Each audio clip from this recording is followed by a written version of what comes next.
3 jours après la mort violente du couple de Napierville, les policiers semblent avoir du mal à déterminer ce qui s'est véritablement passé. Jean-François Guérin, les enquêteurs sont encore retournés aujourd'hui sur la scène de crime. C'est assez rare, Pierre, que 72 heures après que les corps eurent été retrouvés, des enquêteurs retournent finir une scène de crime. On nous dit que c'est pratique courante maintenant, que les enquêteurs veulent vraiment prendre le temps de faire le tour des éléments pour tenter d'en savoir un peu plus sur la mort des deux victimes. Je vous rappelle, François Poupard et Daniel Guilbeault, dont les corps ont été retrouvés dans leur résidence de la rue Saint-Nicolas par leur fils de 20 ans en fin de matinée vendredi. Donc, des techniciens en scène de crime et des enquêteurs y sont retournés.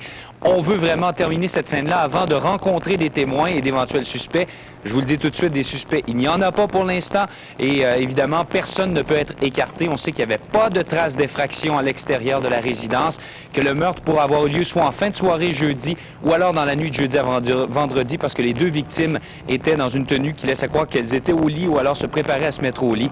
Mais évidemment, là, les policiers devront attendre encore quelques jours, Pierre, avant de voir un petit peu plus clair dans cette terrible histoire. Merci Jean-François. Au revoir.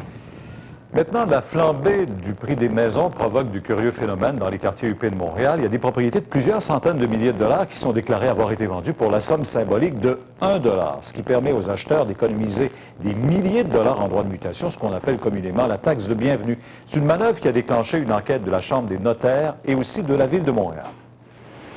Ce n'est pas d'hier que les gens riches et célèbres cherchent à préserver leur intimité. Cette propriété du quartier de Westmount, évaluée à 1,6 million de dollars, a été acquise il y a 10 ans par un ancien premier ministre pour la somme de 1 $. Le montant réel de la transaction n'est pas connu. Cette pirouette lui permettait de protéger sa vie privée et de payer la taxe de bienvenue uniquement sur la base de l'évaluation. Ce manoir de Upper Belmont, officiellement vendu pour 1 $, en réalité acheté pour 825 000 $, a permis à l'acquéreur de ne payer que 2 250 $ en taxes de bienvenue, basée sur l'évaluation de 568 000 $, une économie de 4 177 $.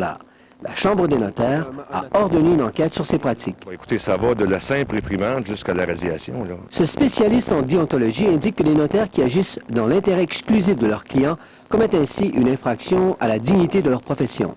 En qualité d'officier public, le notaire exerce une certaine autorité publique, donc agit au nom de l'État. La Ville de Montréal ne la trouve pas drôle non plus. Cette pratique lui a fait perdre des millions de dollars en revenus. J'ai toujours pensé que la loi était égale pour tous, mais il me semble qu'elle est plus égale pour certains contribuables. La Chambre immobilière du Grand Montréal n'inscrit plus les transactions à 1 $ dans son système MLS parce que ça faussait la valeur réelle du marché. Si on a des ventes enregistrées à un mauvais montant, un prix qui n'est pas juste, ça peut venir influencer sur la valeur moyenne des maisons et sur les analyses de comparables que nos gens doivent faire. Les transactions à 1 $ ne représentent que 5 millièmes de 1% des 440 000 propriétés vendues au Québec à chaque année. Une maison d'1 million rapporte 13 500 $ en droits de mutation, alors qu'une unifamiliale moyenne dans la région de Montréal, 1 290 $. On voit donc l'urgence d'agir pour la ville. Charles Faribault, TVA, Montréal. En retour à la scène internationale, au Venezuela, l'explosion d'un entrepôt de feu d'affaires